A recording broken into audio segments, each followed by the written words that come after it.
प्रभुंकर महापवित्र नामर धन्यवाद हो ताहांकर असीम प्रेम अपार दया सकाशु आउ गोटे नूतन प्रसंग नहीं आपण मान निकट में आसवाई प्रभु ये सुंदर अवकाश मत देथिबारु मु परमेश्वर को धन्यवाद करे। आउ आजिर सेवा कार्य आपण समस्त को प्रभु যীशुख्रीष्टर अति पवित्र और बहुमूल्य नाम स्वागत जनाए।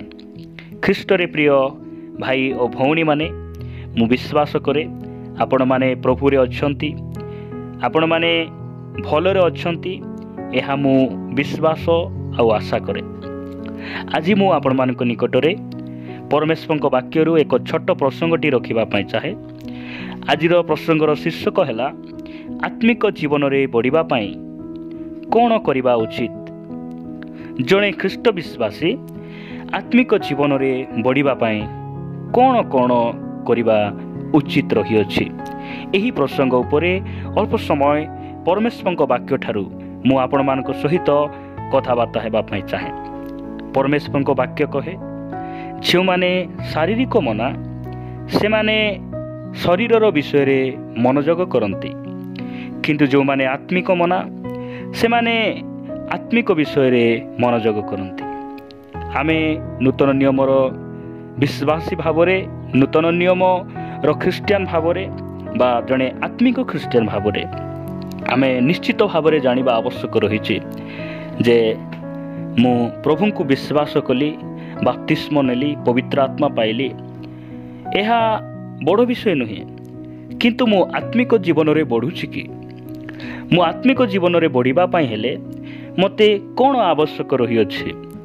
एही विषय निश्चित भाव में आमे परमेश्वर धर्मशास्त्र ठारू परमेश्वर पवित्र वाक्य ठारू आपण मानकु मते एही शिक्षा निहाती आवश्यक रही अछि।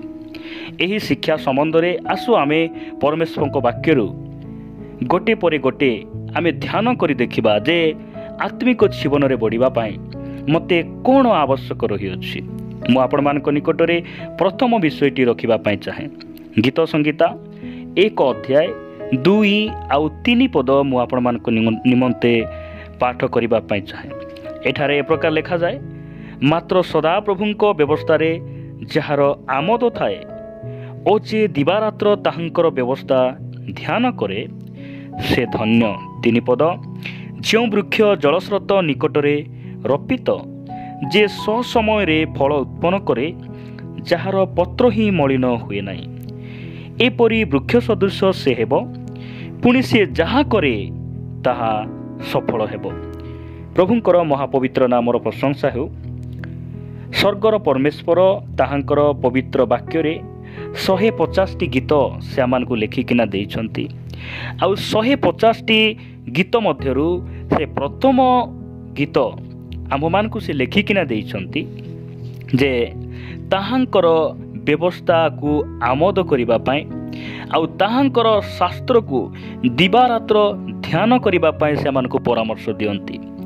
प्रिय माने जो माने परमेश्वर वाक्य को पढ़ंती से माने निश्चित भाव में आग को बढ़ंती। जो माने पढ़ंती से माने बढ़ंती। आ मु कहिबा पाई चाहे आत्मिक जीवन रे आग को बढ़िबा पाई हेले आमे दिवारात्र परमेश्वर वाक्य को पढ़ी पारिबा नहीं मात्र दिवारात्र जदि आमे परमेश्वर वाक्य को ध्यान करिबा। गतकाली परमेश्वर वाक्य द्वारा मते कौन कथा हेले आज सकाळे मु परमेश्वर वाक्य क्यों विषय पाठ करुली यह जदि आम मन मध्य ध्यान अच्छी निश्चित भाव में आमे आत्मिक जीवन में बढ़ी पारिबा। प्रभु যীशुख्रीष्ट जो समय से पृथ्वी पृष्ठर थिले जहन लिखित सुसमाचार 6 अध्याय 35 पदरे से ए प्रकार कहती सेथिरे जीशु सेमानकु कहिले मु सेही जीवनदायक आहार जे मो निकट को आसे से कदापि क्षुदित हेब नाही आउ जे मो ठारे विश्वास करे से कदापि तृषित हेब नाही। प्रिय प्रभुंक लोक माने प्रभु যীशुख्रीष्ट स्वर्गरु दत्त से जीवनदायक आहार अर्थात आमे समस्ते जानू जहन लिखित सुसमाचार 1 अध्याय लिखा जाए आद्यरे वाक्य थिले वाक्य ईश्वरଙ୍କ संगरे थिले सेही वाक्य ईश्वर थिले। जदि 14 पद पढ़ू ଜହନ 1:14 ଲେଖାଯାଏ, ସେହି ବାକ୍ୟ ଦେହବନ୍ତ ହୋଇ ସତ୍ୟ ଓ ଅନୁଗ୍ରହରେ ପରିପୂର୍ଣ୍ଣ ହୋଇ ଆମ୍ଭମାନଙ୍କ ମଧ୍ୟରେ ବାସ କଲେ। ଅର୍ଥାତ୍ ସେହି ବାକ୍ୟ ପ୍ରଭୁ ଯୀଶୁଖ୍ରୀଷ୍ଟ ଅଟନ୍ତି। ପ୍ରିୟମାନେ, ଯଦି ବାକ୍ୟକୁ ଆମେ ଭଜନ କରୁଛୁ, ପରମେଶ୍ୱରଙ୍କ ବାକ୍ୟକୁ ଆମେ ଧ୍ୟାନ କରୁଛୁ, ତାହେଲେ ନିଶ୍ଚିତ ଭାବରେ ଆମେ ଆତ୍ମିକ ଜୀବନରେ ବଢ଼ିପାରିବା। ଆପଣ ଆଉ ମୁଁ ପରମେଶ୍ୱରଙ୍କ ବାକ୍ୟକୁ ଧ୍ୟାନ କରୁଛୁ କି?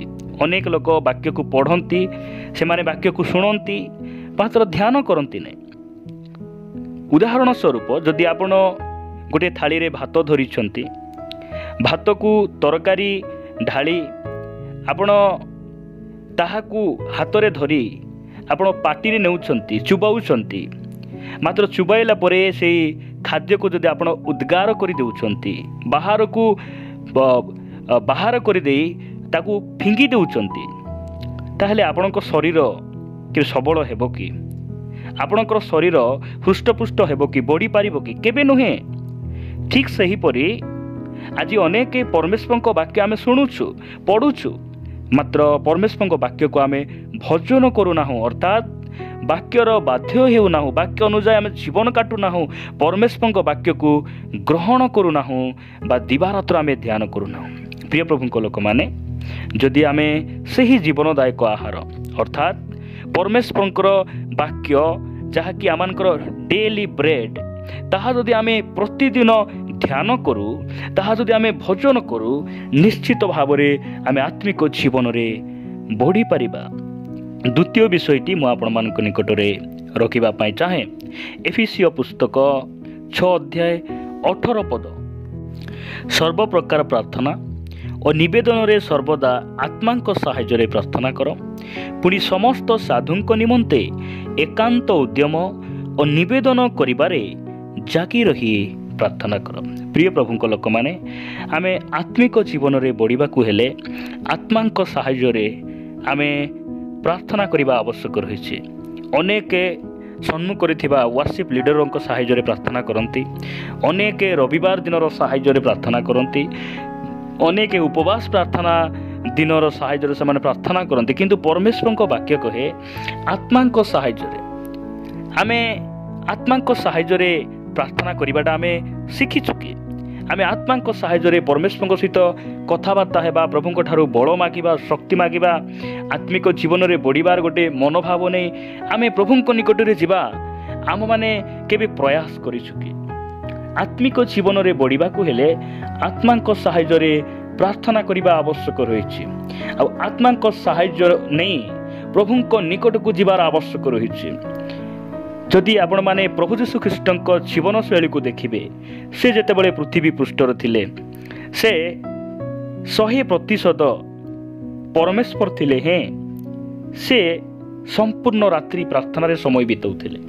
ପାଉଲଙ୍କ ଜୀବନରେ ଦେଖିବେ, ଯେତେବେଳେ ସେ ଦାମାସ୍କସ ପଥକୁ ଗଲେ, ସେହି ସମୟରେ ପ୍ରଭୁ ଯୀଶୁଖ୍ରୀଷ୍ଟଙ୍କୁ ସାକ୍ଷାତ କଲା ପରେ 3 ଦିନ 3 ରାତ୍ରି ସେ ଦୃଷ୍ଟିହୀନ ହୋଇ ରହିଲେ, ଖାଇଲେ ନାହିଁ, କିଛି ପିଇଲେ ନାହିଁ। ମାତ୍ର ହନନିୟକୁ ସ୍ୱର୍ଗର ଦୂତ ଆସି କହୁଛନ୍ତି ସେ ପ୍ରାର୍ଥନା କରୁଅଛନ୍ତି। ସାଧୁ ପାଉଲ, ଅର୍ଥାତ୍ ସେହି ସମୟରେ ତାଙ୍କୁ ସାଉଲ ବୋଲି କୁହାଯାଉଥିଲା, ସେ ସାଉଲ ପ୍ରଭୁ ଯୀଶୁଙ୍କୁ ସାକ୍ଷାତ କଲା ପରେ ସେ ପ୍ରାର୍ଥନା କରୁଥିଲେ। ଯେଉଁ ବ୍ୟକ୍ତି ପ୍ରାର୍ଥନା କରୁଥିବା ଲୋକମାନଙ୍କୁ ବାନ୍ଧି ନେଇ କାରାଗାରରେ ରଖୁଥିଲେ, ମାତ୍ର ସମୟ ଆସୁଛି ସେ ନିଜେ ପ୍ରଭୁଙ୍କ ନିକଟରେ ପ୍ରାର୍ଥନା କରୁଛନ୍ତି। କାହିଁକି ପ୍ରାର୍ଥନା କରୁଛନ୍ତି? ବିଜାତିମାନଙ୍କ ନିକଟରେ ପ୍ରଭୁ ଯୀଶୁଖ୍ରୀଷ୍ଟଙ୍କର ପୁନରୁତ୍ଥାନର ସାକ୍ଷୀ ହେବା ପାଇଁ, ବିଜାତିମାନଙ୍କ ନିକଟରେ ତାହାଙ୍କ ସ୍ୱର୍ଗର ସୁସମାଚାର, ସ୍ୱର୍ଗର ପ୍ରକାଶନକୁ ନେଇ ଠିଆ ହେବା ପାଇଁ, ଆତ୍ମିକ ଜୀବନରେ ବଢ଼ିବା ପାଇଁ। ଆପଣମାନଙ୍କୁ ମୋତେ ଯଦି ଆତ୍ମିକ ଜୀବନରେ ବଢ଼ିବାର ଅଛି, ବ୍ୟକ୍ତିଗତ ପ୍ରାର୍ଥନା ଆମମାନଙ୍କୁ ଆବଶ୍ୟକ ରହିଛି। ପ୍ରଭୁ ଯୀଶୁଖ୍ରୀଷ୍ଟ ସେ କହନ୍ତି, ତୁମ୍ଭେ ପ୍ରାର୍ଥନା କରିବା ସମୟରେ ଗୁପ୍ତ କୋଠରୀରେ ପ୍ରବେଶ କର। ପ୍ରିୟ ପ୍ରଭୁଙ୍କ ଲୋକମାନେ, ଆସ ଆମେ ନିଷ୍ପତ୍ତି ନେବା, ପ୍ରଭୁ ମୁଁ ଆତ୍ମିକ ଜୀବନରେ ବଢ଼ିବା ପାଇଁ ଚାହେଁ। ଯଦି ଆତ୍ମିକ ଜୀବନରେ ବଢ଼ିବାର ଅଛି, ଆମ ଜୀବନରେ ପ୍ରାର୍ଥନା ଆବଶ୍ୟକ ରହିଛି। ତୃତୀୟ ବିଷୟଟି ମୁଁ ଆପଣମାନଙ୍କ ନିକଟରେ ରଖିବା ପାଇଁ ଚାହେଁ। ଜୁନସ୍ ପୁସ୍ତକ 3:4 ପଦରେ ଏ ପ୍ରକାର ଲେଖାଯାଏ, ପୁଣି ଜୁନସ୍ ନଗରରେ ପ୍ରବେଶ କରିବାର ଆରମ୍ଭ କରି 1 ଦିନର ପଥ ଯାଇ ଉଚ୍ଚ ସ୍ୱରରେ ଘୋଷଣା କରି କହିଲେ, ଯଥା ଆଉ 40 ଦିନ ଗତ ହେଲେ ନିନିବି ଉତ୍ପାଟିତ ହେବ। ତହିଁରେ ନିନିବିର ଲୋକମାନେ ପରମେଶ୍ୱରଙ୍କଠାରେ ବିଶ୍ୱାସ କଲେ ଓ ଉପବାସ ଘୋଷଣା କରି ବଡ଼ଠାରୁ ସାନ ପର୍ଯ୍ୟନ୍ତ ସମସ୍ତେ ଚଟବସ୍ତ୍ର ପିନ୍ଧିଲେ। ଯଦି ଆପଣମାନେ 10 ପଦକୁ ଧ୍ୟାନ ଦେବେ, ଜୁନସ୍ 3 ଅଧ୍ୟାୟ 10 ପଦ, ତହୁଁ ସେମାନେ ଯେ ଆପଣା ଆପଣା କୁପଥରୁ ଫେରିଲେ, ସେମାନଙ୍କର ଏହି କର୍ମ ପରମେଶ୍ୱର ଦେଖିଲେ। ପୁଣି ସେମାନଙ୍କ ପ୍ରତି ଯେଉଁ ଅମଙ୍ଗଳ ଘଟାଇବେ ବୋଲି କହିଥିଲେ, ପରମେଶ୍ୱର ତତ୍ ବିଷୟରେ ଦୁଃଖିତ ହୋଇ ତାହା ଘଟାଇଲେ ନାହିଁ। ପ୍ରିୟ ପ୍ରଭୁଙ୍କ ଲୋକମାନେ, ଆମକୁ ଆତ୍ମିକ ଜୀବନରେ ବଢ଼ିବା ପାଇଁ, ପାପରୁ ଫେରିଆସିବା ପାଇଁ, ମନ୍ଦରୁ ଫେରିଆସିବା ପାଇଁ ଆଜି ଅନେକ ଲୋକଙ୍କୁ ଆତ୍ମିକ ଦିଗରେ ବଢ଼ିବା ପାଇଁ ଦେଉନାହିଁ। ସେ କିଏ? ସେ ହେଉଛି ଏହି ଜଗତର ଶକ୍ତି, ଅର୍ଥାତ୍ ଜଗତର ଅଧିପତିର ଆତ୍ମାଙ୍କର କାର୍ଯ୍ୟ। ସେହି ଆତ୍ମା ଆଜି ଅନେକଙ୍କୁ ବନ୍ଧନରେ ରଖିଛି, ପ୍ରଭୁଙ୍କ ଠାରୁ ଦୂରକୁ ଦୂରକୁ ଦୂରକୁ ନେଇଯାଉଛି। ମୁଁ ଆପଣମାନଙ୍କୁ କହିବା ପାଇଁ ଚାହେଁ, ପରମେଶ୍ୱରଙ୍କର ଜୀବିତ ବାକ୍ୟ ଆଜି ଆମମାନଙ୍କୁ କହେ ଯେ ଆମେ ଯଦି ପ୍ରଭୁଙ୍କ ନିକଟରେ ଉପବାସ କରୁ, ପ୍ରଭୁଙ୍କ ନିକଟରେ ଆମେ ଉପବାସ କରି ତାହାଙ୍କ ନିକଟରେ କ୍ରନ୍ଦନ କରି ଆମେ ଯଦି ନିଜକୁ ନମ୍ର କରୁ, ତାହେଲେ ଆମମାନଙ୍କର ଆତ୍ମା ପତିତ ହେବାର ସମ୍ଭାବନା ସମୟରେ ମଧ୍ୟ, ଆମମାନଙ୍କର ଆତ୍ମାକୁ ବିନାଶ ହେବା ସେହିପରି ପରିସ୍ଥିତି ସମୟରେ ମଧ୍ୟ ଆମେ ସେହି ଆତ୍ମାକୁ ଫେରି ପାଇବା। ପ୍ରିୟମାନେ, ଆମର ଗୋଟିଏ ଉଦ୍ଦେଶ୍ୟ, ଯେପରି ସେହି ଶେଷ ଦିନରେ ଆମମାନଙ୍କର ଆତ୍ମା ସୁରକ୍ଷା ହେବ, ଆମର ଆତ୍ମା ସୁରକ୍ଷା ହେବ। କାରଣ ପ୍ରଭୁ ଯୀଶୁଖ୍ରୀଷ୍ଟ ଆମମାନଙ୍କର ଶରୀରକୁ ଯତ୍ନ ନେବା ପାଇଁ, ଶରୀରକୁ ସୁରକ୍ଷା କରିବା ପାଇଁ ସେ ଆସିଲେ ନାହିଁ, ଆମମାନଙ୍କର ଆତ୍ମାକୁ ସୁରକ୍ଷା କରିବା ପାଇଁ ସେ ଆସିଲେ। ଆଉ ସେମାନଙ୍କୁ ଖୋଜି ଖୋଜି ଖୋଜି ସେମାନଙ୍କୁ ରକ୍ଷା କଲେ, ଆଉ ଗୋଟିଏ ଉତ୍ତମ ପରାମର୍ଶ, ଉତ୍ତମ ବୁଦ୍ଧି, ଉତ୍ତମ ସ୍ଥାନରେ ସେମାନଙ୍କୁ ରଖିଛନ୍ତି। ଆତ୍ମିକ ଜୀବନରେ ବଢ଼ିବା ପାଇଁ ଆମକୁ ଉପବାସ କରିବା ଆବଶ୍ୟକ ରହିଛି। ଜୁନସଙ୍କ ଦ୍ୱାରା ସଦାପ୍ରଭୁ କହିଲେ ଯେ ନିନିବି ନଗର ଉତ୍ପାଟିତ ହେବ। ଜୁନସ୍ ଏହି କଥା କହିଲା ପରେ ଲୋକମାନେ ସେହି ବାକ୍ୟରେ ବିଶ୍ୱାସ କଲେ, ଆଉ ଉପବାସ କରି ପ୍ରଭୁଙ୍କ ନିକଟରେ ସେମାନେ ପ୍ରାର୍ଥନା କଲେ। ଏହି ଉପବାସକୁ ସ୍ୱର୍ଗର ପରମେଶ୍ୱର ଦେଖିଲେ। ସେମାନେ ଯେ ପାପରୁ ଫେରିଛନ୍ତି, କେମିତି ଫେରିଛନ୍ତି? ଉପବାସ ଦ୍ୱାରା, ପ୍ରଭୁଙ୍କ ନିକଟରେ ପ୍ରାର୍ଥନା ଦ୍ୱାରା। ସେଥିପାଇଁ ଆପଣମାନଙ୍କ ମତେ ଆତ୍ମିକ ଜୀବନରେ ବଢ଼ିବା ପାଇଁ ଉପବାସର ନିହାତି ଆବଶ୍ୟକ ରହିଛି। ମଝିରେ ମଝିରେ ଆମେ ଉପବାସ କରିବାର ଆବଶ୍ୟକ ରହିଛି। ଆମେ ପ୍ରଭୁ ଯୀଶୁଖ୍ରୀଷ୍ଟଙ୍କ ଭଳି ଆମେ 40 ଦିନ 40 ରାତ୍ରି ରଖିପାରିବା ନାହିଁ। ଆମେ ଏହିପରି ଅନେକ ଥର ଆମେ ଉପବାସ ରଖିପାରିବା ନାହିଁ। ମାତ୍ର ମଝିରେ ମଝିରେ କେମିତି ଉପବାସ? ଯେ ମୁଁ ଯେ ଉପବାସରେ ଅଛି କେହି ଯେପରି ଜାଣି ନପାରିବେ। ପ୍ରଭୁ ଯୀଶୁଖ୍ରୀଷ୍ଟ କହିଲେ ମାଥିଉ ଲିଖିତ ସୁସମାଚାରରେ ଯେ ତୁମେ ଉପବାସ କରିବା ସମୟରେ ଆପଣା ମସ୍ତକରେ ତୈଳ ଲଗାଇବ, ମୁଖକୁ ତୁମେ ପ୍ରକ୍ଷାଳନ କରିବ। ଏହି ପ୍ରକାର ଉପବାସ ଆମର ଜୀବନରେ ଆବଶ୍ୟକ ରହିଛି। କାହିଁକି? ଆମେ ଆତ୍ମିକ ଜୀବନରେ ବଢ଼ିବା ପାଇଁ ଏହିସବୁ ଉପବାସ ଆମକୁ ନିହାତି ଆବଶ୍ୟକ ରହିଛି। ପ୍ରିୟ ପ୍ରଭୁଙ୍କ ଲୋକମାନେ, ଚତୁର୍ଥ ବିଷୟ ମୁଁ ଆପଣମାନଙ୍କ ନିକଟରେ ରଖିବା ପାଇଁ ଚାହେଁ। ପ୍ରେରିତ ପୁସ୍ତକ 2 ଅଧ୍ୟାୟ 42 ପଦ। ଏଠାରେ ଏ ପ୍ରକାର ଲେଖାଯାଏ, ପ୍ରେରିତ ପୁସ୍ତକ 2 ଅଧ୍ୟାୟ 42 ପଦ, ସେମାନେ ପ୍ରେରିତମାନଙ୍କର ଶିକ୍ଷାରେ, ସହଭାଗିତାରେ, ରୋଟି ଭାଙ୍ଗିବାରେ ଓ ପ୍ରାର୍ଥନା କରିବାରେ ନିବିଷ୍ଟ ଚିତ୍ତ ହୋଇ ରହିଲେ। ପ୍ରିୟ ପ୍ରଭୁଙ୍କ ଲୋକମାନେ, ଜଣେ ଖ୍ରୀଷ୍ଟ ବିଶ୍ୱାସୀ ଆତ୍ମିକ ଜୀବନରେ ବଢ଼ିବା ପାଇଁ ହେଲେ ଏଠାରେ ଆମେ ଦେଖୁ ଯେ ଏହି ଯେଉଁ ବାକ୍ୟ ଲେଖାଯାଉଛି, ଏହା ହେଉଛି ମଣ୍ଡଳୀର ଜନ୍ମଦିନ, ଅର୍ଥାତ୍ ପେଣ୍ଟିକଷ୍ଟ ଦିବସର ଘଟଣା। ଏଠାରେ ଲେଖାଯାଏ ସେମାନେ ପ୍ରେରିତମାନଙ୍କ ଶିକ୍ଷାରେ, ସେମାନେ ବୋଲି କହିଲେ କେଉଁମାନେ? ବିଶ୍ୱାସୀମାନେ ପ୍ରେରିତମାନଙ୍କ ଶିକ୍ଷାରେ, ସହଭାଗିତାରେ, ରୋଟି ଭାଙ୍ଗିବାରେ ଓ ପ୍ରାର୍ଥନା କରିବାରେ ନିବିଷ୍ଟ ଚିତ୍ତ ହୋଇ ରହିଲେ। କାହିଁକି ସେମାନେ ନିବିଷ୍ଟ ଚିତ୍ତ ହୋଇ ରହିଲେ? ଯେପରି ଆତ୍ମିକ ଜୀବନରେ ବଢ଼ିପାରିବେ। ପ୍ରିୟ ପ୍ରଭୁଙ୍କ ଲୋକମାନେ, ଆଜି ଅନେକ ଲୋକ ଆତ୍ମିକ କ୍ଷେତ୍ରରେ ପଛରେ ରହିବାର କାରଣ, ଆତ୍ମିକ କ୍ଷେତ୍ରରେ ପତିତ ହେବାର କାରଣ, ସେମାନେ ସହଭାଗିତାରେ ନାହାନ୍ତି, ପ୍ରେରିତମାନଙ୍କ ଶିକ୍ଷାରେ ନାହାନ୍ତି। ଆଉ ସେମାନେ ମନ ଫେରଣ କରି ରୋଟି ଭାଙ୍ଗିବାର, ପ୍ରାର୍ଥନା କରିବାର निविष्ट चित्तरे से माने नाहंती। सेतिपाई आमको आत्मिक जीवन में बढ़ापी हेले आमको गोटे मंडली दरकार अच्छी। कुप्रकार मंडली गोटे भल मंडली। आज मंडली तो अनेक अच्छी, मात्र आज अनेक मंडली से मंडली को भल मंडली बोली कह जाए ना, जीवित मंडली बोली कह जाए ना। कहीं अनेक मंडली अच्छी, से ही मंडली को मृत मंडली बोली कह जाए, आउ से ही मंडली को गोटे बंधिया मंडली बोली कह जाए। से ही मंडली रे फल देखा जाए ना। प्रिय प्रभु लोक मैंने आत्मिक जीवन में बढ़ापी आमको गोटे जीवित मंडलीर आवश्यक रही, गोटे सहभागिता आमको दरकार अच्छी। आमे जेपरी आत्मिक जीवन में बढ़ी पारिबु। आउ जदि आपण माने 46 पद को देखिबे, आउ से माने एकचित होई प्रतिदिन मंदिर रे समवेत होई रहुथिले और घरे घरे रोटी भांगी आनंद रे और सरल हृदय रे भजन पान करी ईश्वर को प्रशंसा करुथिले। 47 पद, एवं समस्त लोकंकर प्रिय पात्र हेउथिले, पुणी प्रभु परित्राण प्राप्त हेउथिबा लोकंकु प्रतिदिन मंडली सहित संयुक्त करबाकू लागिले। प्रभुଙ୍କ नामर धन्यवाद हो। प्रतिदिन से माने सहभागितारे रहुथिले। प्रिय माने आमे देखुचु चतुर्थ विषय जे आमको गोटे भल सहभागितार आवश्यक रही। यही चतुर्थ विषय आमे दुईटी कथा मन रखा आवश्यक। गोटे भल सहभागिता को जीवार अच्छी, आउ जड़े विश्वासी सहभागिता को अवहेला करने उचित नुहे। जदि आमे सहभागिता को मिस करदेउ, अवहेला करदेउ, ताहले आमे आत्मिक क्षेत्र में बढ़ी पारिबा नहीं। आमको आत्मिक जीवन में बढ़ापी आमको गोटे भल सहभागिता, सबुदिन आम सहभागिता आवश्यक रही। प्रभुଙ୍କ नामर प्रशंसा हो।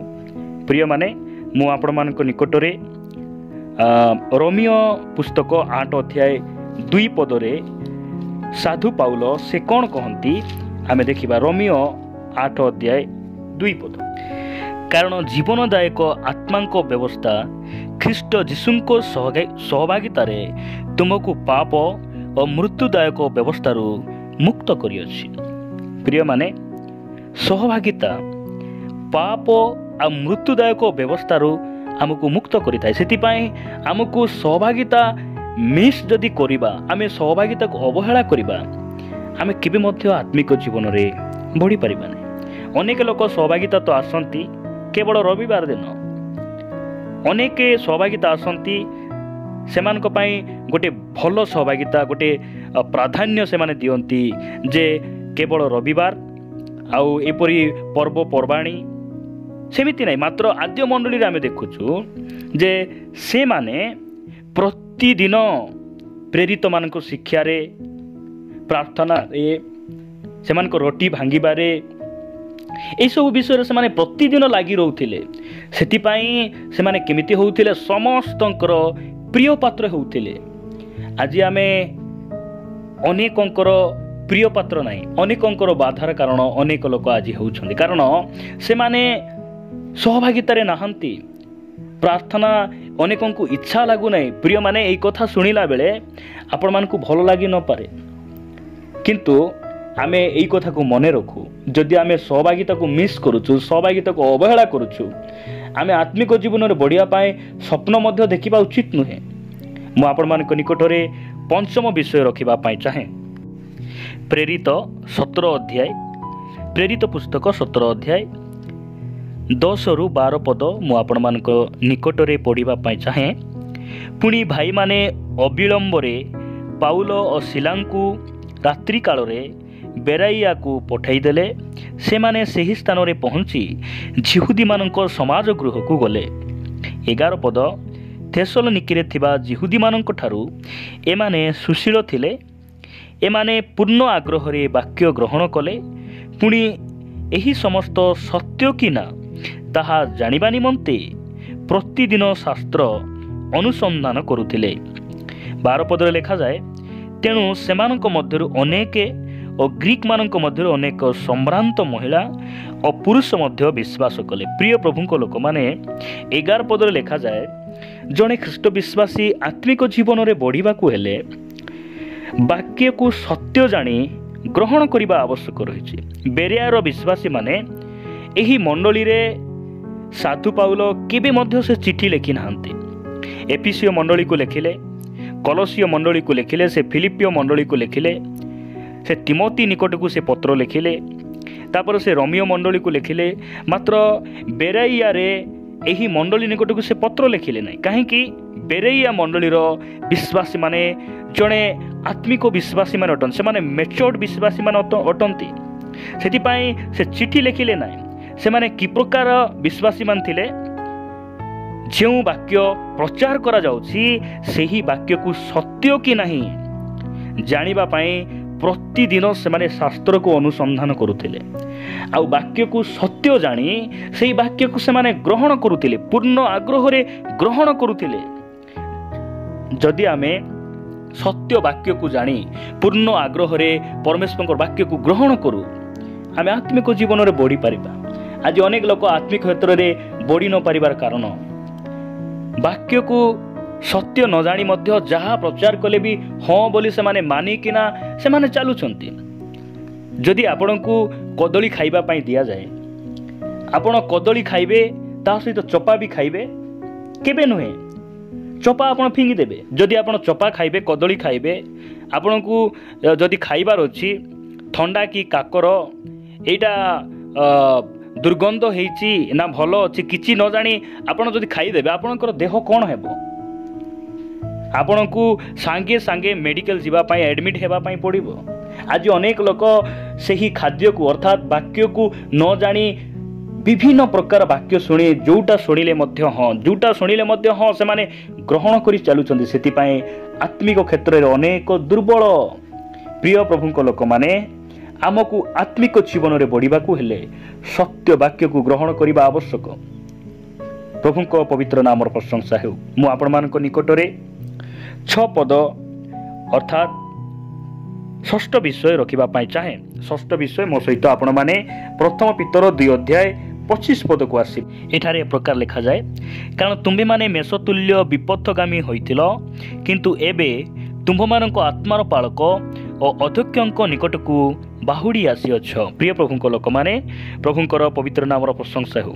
ପ୍ରିୟମାନେ, ଆମେ ଏଠାରେ ଦେଖୁଛୁ, ଆମେ ଆତ୍ମିକ ଜୀବନରେ ବଢ଼ିବା ପାଇଁ ହେଲେ ଆମକୁ ଗୋଟେ ଆତ୍ମାର ପାଳକ ଦରକାର, ଯିଏକି ଆମର ଆତ୍ମାର ସୁରକ୍ଷାର ଶିକ୍ଷା ଦେବେ, ଯିଏକି ଆମକୁ ପାପ ଉପରେ ଜୟଲାଭ କରିବା ପାଇଁ, ଧର୍ମ ଜୀବନଯାପନ କରିବା ପାଇଁ, ପବିତ୍ର ଜୀବନଯାପନ କରିବା ପାଇଁ ଯେ ଆମକୁ ଶିକ୍ଷା ଦେଇପାରିବେ, ଏହି ପ୍ରକାର ଜଣେ ପାଳକ ଆମକୁ ଆବଶ୍ୟକ।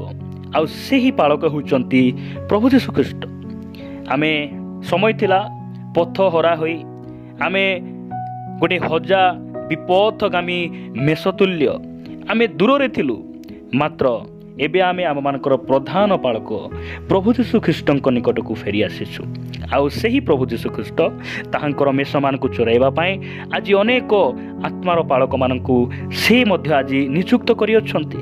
ସେଥିପାଇଁ ଆମେ ଆତ୍ମିକ ଜୀବନରେ ବଢ଼ିବା ପାଇଁ ଆମକୁ ଗୋଟେ ଆତ୍ମାର ପାଳକ, ଜଣେ ଆତ୍ମିକ, ଜଣେ ପ୍ରଭୁଙ୍କର ଅଭିଷିକ୍ତ ଦାସଙ୍କର ଆବଶ୍ୟକ ଅଛି। ଆମେ ତାହାଙ୍କର ଅଧୀନରେ ରହି ତାହାଙ୍କର କଥାକୁ ମାନି ଆମେ ଯେତେବେଳେ ଚାଲିବା, ଆମେ ଆତ୍ମିକ ଜୀବନରେ ବଢ଼ିପାରିବା। 7ମ ବିଷୟ ଅର୍ଥାତ୍ ଶେଷ ବିଷୟ ମୁଁ ଆପଣମାନଙ୍କ ନିକଟରେ ରଖିବା ପାଇଁ ଚାହେଁ। ସେହି ପ୍ରଥମ ପିତର 2 ଅଧ୍ୟାୟ 1 ପଦରୁ 3 ପଦ ପର୍ଯ୍ୟନ୍ତ ଆମେ ଦେଖିବା। ଏଠାରେ ପ୍ରକାର ଲେଖାଯାଏ, ଅତି ପ୍ରଭୁ ଯିଏ ମଙ୍ଗଳମୟ, ଏହା ଯଦି ଆସ୍ୱାଦନ କରିଅଛ, ତାହା ହେଲେ ସମସ୍ତ ପ୍ରକାର ଦୁଷ୍ଟତା, ଛଳ, କପଟ, ଈର୍ଷା ଓ ପରନିନ୍ଦା ପରିତ୍ୟାଗ କରି ନବଜାତ ଶିଶୁତୁଲ୍ୟ ପାରମାର୍ଥିକ ଅମିଶ୍ରିତ ଦୁଗ୍ଧ ପାନ କରିବାକୁ ଇଚ୍ଛା କର, ଯେପରି ତଦ୍ୱାରା ପରିତ୍ରାଣାର୍ଥୀ ବୃଦ୍ଧି ପାଇପାର। ପ୍ରିୟ ପ୍ରଭୁଙ୍କ ଲୋକମାନେ, ଆଜି ଅନେକ ଲୋକ ପରିତ୍ରାଣ ଭାବରେ, ଆତ୍ମିକ ଭାବରେ ଆଗକୁ ବଢ଼ି ନ ପାରିବାର ମୂଳ କାରଣ ହେଉଛି ସେମାନେ ଛଳ, କପଟ, ଦୁଷ୍ଟତାକୁ ପରିତ୍ୟାଗ କରିନାହାନ୍ତି। କାହିଁକି? ପୂର୍ବରେ ଆମେ ଯେଉଁ 6ଗୋଟି ବିଷୟ ଆଲୋଚନା କଲୁ, ଏହି 6ଗୋଟି ବିଷୟ ସେମାନଙ୍କୁ ପ୍ରାକ୍ଟିକାଲି ଭାବରେ, ବ୍ୟକ୍ତିଗତ ଭାବରେ ଅଭ୍ୟାସ ସେମାନେ କରିନାହାନ୍ତି। କିନ୍ତୁ ପ୍ରଭୁ ଆଜି ଏମାନଙ୍କୁ କହୁଛନ୍ତି ଯେ ଆମେ ଏହି 7ଟି ବିଷୟ ବା 6ଟି ବିଷୟକୁ ଯେତେବେଳେ ଆମେ ଆପଣାଇବୁ, ନିଚର କରିବୁ, ଆମେ ନିଶ୍ଚିତ ଭାବରେ ଆତ୍ମିକ ଜୀବନରେ ବଢ଼ିପାରିବୁ। ପ୍ରଥମ ବିଷୟ ଦେଖିଲୁ ଯେ ଆମେ ଯଦି ପରମେଶ୍ୱରଙ୍କ ବାକ୍ୟକୁ ଦିବାରାତ୍ର ଧ୍ୟାନ କରିବା ଆତ୍ମିକ ଜୀବନରେ ବଢ଼ିପାରିବା। ଦ୍ୱିତୀୟ ବିଷୟ ପ୍ରାର୍ଥନାମୟ ଜୀବନଯାପନ କରିବା। ତୃତୀୟ ବିଷୟ ଉପବାସ କରିବାର ଆବଶ୍ୟକ ଅଛି। ଚତୁର୍ଥ ବିଷୟ ଭଲ ସହଭାଗିତା ଆଉ ପ୍ରତିଦିନ ସହଭାଗିତା ଆମକୁ ଦରକାର ଅଛି। ପଞ୍ଚମ ବିଷୟ ସତ୍ୟ ବାକ୍ୟକୁ ଜାଣି ବାକ୍ୟକୁ ପରଖି ଆମେ ତାହାକୁ ଗ୍ରହଣ କରିବା ଆବଶ୍ୟକ ରହିଛି। ଷଷ୍ଠ ବିଷୟ ଆମକୁ ଗୋଟେ ଆତ୍ମାର ପାଳକ ଦରକାର। ସପ୍ତମ ବିଷୟ ବା ଶେଷ ବିଷୟ ଛଳ କପଟ ଦୁଷ୍ଟତାକୁ ପରନିନ୍ଦାକୁ ପରିତ୍ୟାଗ କରି ଆମକୁ ନବଜାତ ଶିଶୁ ତୁଲ୍ୟ ଗୋଟିଏ ନମ୍ର ହୋଇ ଆମେ ପ୍ରଭୁଙ୍କ ନିକଟରେ ରହିବା ଯଦି ନିଶ୍ଚିତ ଭାବରେ ଆମେ ଆତ୍ମିକ ଦିଗକୁ ଆମେ ବଢ଼ିପାରିବା। ପ୍ରଭୁ ଏହି ବାକ୍ୟ ଦେଇ ଆମ ସମସ୍ତଙ୍କୁ ପ୍ରଚୁର